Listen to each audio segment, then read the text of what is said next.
Hello, welcome to அனு சருசுவை. இன்றைக்கி நம்ம என்ன பண்ண போகிறோன்னா ஒரு ஸ்பெஷல் டிஷ் பண்ண போகிறோம். தூதுவளை ரசம் பண்ண போகிறோம். அதை எப்படி செய்கிறது, அதுக்கு தேவையான பொருட்களை பார்க்கலாம். தூதுவளை இந்த மாதிரி ஒரு 10-20 இலை எடுத்து இந்த மாதிரி வாஷ் பண்ணி வச்சுருக்கேன். மார்க்கெட்டில் கிடைக்கிறது தூதுவளை இந்த மாதிரி கிடைக்கும். இதில் இந்த இலையிலையும் முள் இருக்கும், இந்த குச்சிலையும் முள் இருக்கும். இதை நம்ம பார்த்து மெதுவாக எடுத்துக்கணும். இந்த இலையை எடுத்துகிட்டு சிசர்ஸ் வச்சு இந்த இலையை மாத்திரம் இப்படி கட் பண்ணிக்கணும். இந்த தண்டெல்லாம் எடுத்து போட்டலாம். இந்த இலையை மாத்திரம் இந்த மாதிரி எடுத்து வாஷ் பண்ணி வச்சுருக்கேன். இந்த மாதிரி ஒவ்வொரு இலையாக தனித்தனியாக எடுத்து கட் பண்ணி வச்சுருக்கோம். ஒரு 10 பல் பூண்டு எடுத்து வச்சுருக்கோம். 1/2 டீஸ்பூன் மிளகு, 1 டீஸ்பூன் ஜீரகம், ஒரே ஒரு வத்த மிளகாய் எடுத்து வச்சுருக்கோம். கொஞ்சம் பெருங்காயம் எடுத்து வச்சுருக்கேன், பெருங்காய கட்டி. 4 இஞ்சி துண்டு எடுத்து வச்சுருக்கோம். 2 தக்காளி எடுத்து இந்த மாதிரி சின்ன சின்னதாக பொடியாக கட் பண்ணி வச்சுருக்கேன். நெல்லிக்காய் சைஸ் புளி எடுத்து இந்த மாதிரி கரைச்சி வச்சுருக்கோம் தண்ணி எடுத்து. ஒரு 50 கிராம் பருப்பு எடுத்து தனியாக வேக வச்சு ஜலத்தோடு எடுத்து வச்சுருக்கோம் நீர்க்க. கொத்தமல்லி தழை கொஞ்சம் எடுத்து வச்சுருக்கோம். இப்போ நம்ம செய்ய ஆரம்பிக்கலாம். ஸ்டவ் பற்ற வச்சு வாணலி வச்சுருக்கேன். இதில் 1 டீஸ்பூன் நெய் விட்டுக்கலாம்.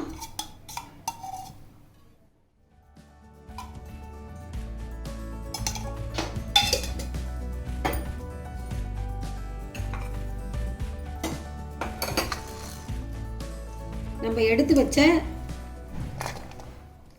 பூண்டை போட்டு இதில் வதக்கிக்கலாம்.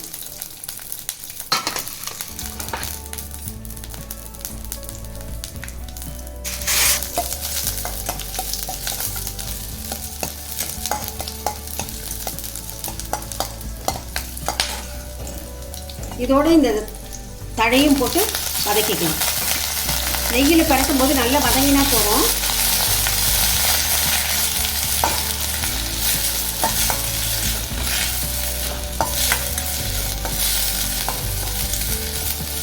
இது வதங்கினோடனே இலையெல்லாம் சுருங்கிட்டு பாருங்கள் நல்லா.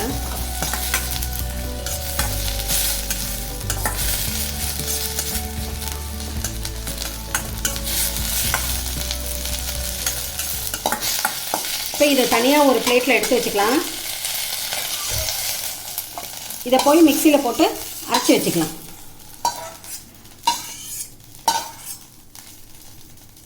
இப்போ இதில் 1 டீஸ்பூன் எண்ணெய் விட்டுக்கலாம். பெருங்காய கட்டி போட்டுக்கலாம்.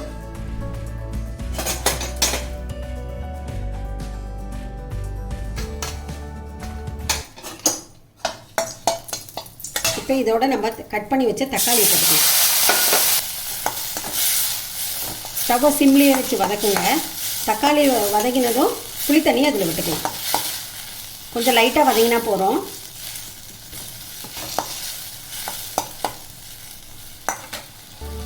இப்போ நம்ம எடுத்து வச்சா புளி தண்ணியை விட்டுக்கலாம்.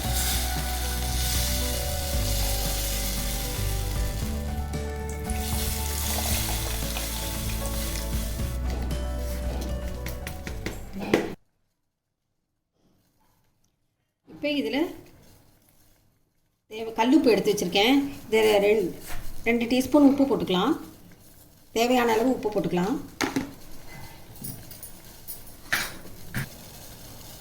1/4 டீஸ்பூன் மஞ்சள்தூள் போட்டுக்கலாம். இப்போ இந்த புளி தண்ணியும் தக்காளியும் சேர்த்து ஒரு 5 மினிட்ஸ் நல்லா கொதிக்கட்டும். இது நல்லா கொதிக்கட்டும். அதுக்குள்ளே நம்ம அரைக்கிறதெல்லாம் அரைச்சிட்டு வந்துடலாம் மிக்சியில் போட்டு. இப்போ பூண்டும் தூதுவளையும் வதக்கி வச்சுருக்கோம், அதை மிக்சியில் போட்டுக்கலாம்.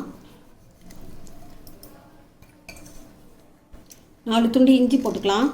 ஒரே ஒரு வத்த மிளகாய் போட்டுக்கலாம். மிளகு ஜீரகம் எடுத்து வச்சதையும் இதில் போட்டு அரைச்சிக்கலாம்.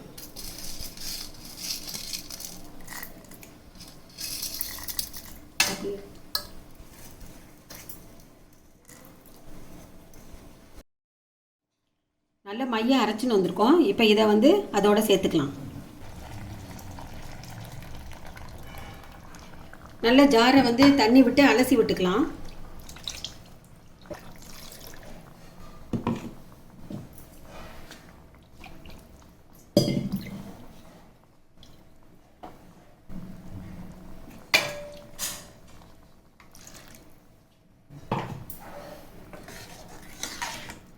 இது ஒரு 5 மினிட்ஸ் கொதிக்கட்டும்.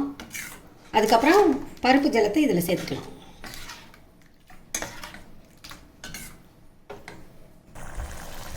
இது பாருங்கள், நம்ம அரைச்சி விட்டது நல்ல தூதுவளையும் நல்ல பச்சையாக இருந்தது. இப்போ நிறம் மாறி வருது பாருங்கள், நல்லா கொதிச்சுடுது.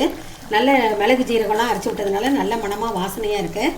இப்போ நம்ம பருப்பு ஜலம் எடுத்து வச்சுருக்கோம்ல, அதை இதில் சேர்த்துக்கலாம்.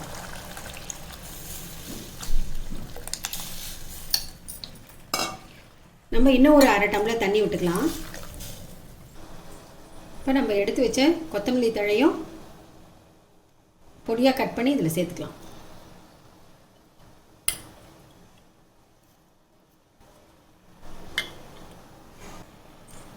ரசம் நல்லா நுரைச்சி பொங்கி வரும்போது ஸ்டவ்வை ஆஃப் பண்ணிக்கலாம். அதுக்குள்ளே கடுகு தாளிச்சிக்கலாம். நல்லா நுரைச்சி வந்துடுது, ரசம் நல்லா கொதிக்குது. இப்போ ஆஃப் பண்ணிடலாம். கடுகு ஜீரகம் தாளிச்சிருக்கோம் நெய்யில். இப்போ இதை ரசத்தில் இதில் சேர்த்துக்கலாம். இப்போ நம்மளுடைய சூப்பரான அட்டகாசமான தூதுவளை ரசம் ரெடி ஆகிடுது. தூதுவளை திப்பிலியெல்லாம் வந்து நம்ம சளி எடுக்கிறதுக்கு யூஸ் ஆகும். உடம்புக்கு ஹெல்த்துக்கு ரொம்ப நல்லது. இந்த கொரோனா டைமில் திப்பிலி தூதுவளை தான் நம்ம சாப்பிட்ணுன்னு சொல்கிறாங்க. அதனால் இந்த மாதிரியான ஒரு மூலிகை ரசம் நம்ம செஞ்சு சாப்பிடும்போது அது உடம்புக்கும் நல்லது. உடலில் இருக்கிற கபம்லாம் எடுத்துரும். எந்த இதுவுமே நம்மளுக்கு வராது. எதிர்ப்பு சக்தி உடலில் இம்ப்ரூவ் ஆகும். ஸோ நீங்களும் செஞ்சு இதை டேஸ்ட் பண்ணுங்கள். தூதுவளை ரசத்தை நீங்களும் செஞ்சு வீட்டில் ஃபேமிலியோடு சாப்பிடுங்க. லைக் பண்ணுங்கள், ஷேர் பண்ணுங்கள், சப்ஸ்கிரைப் பண்ணுங்கள். Stay home, stay safe. Thank you, பாய்.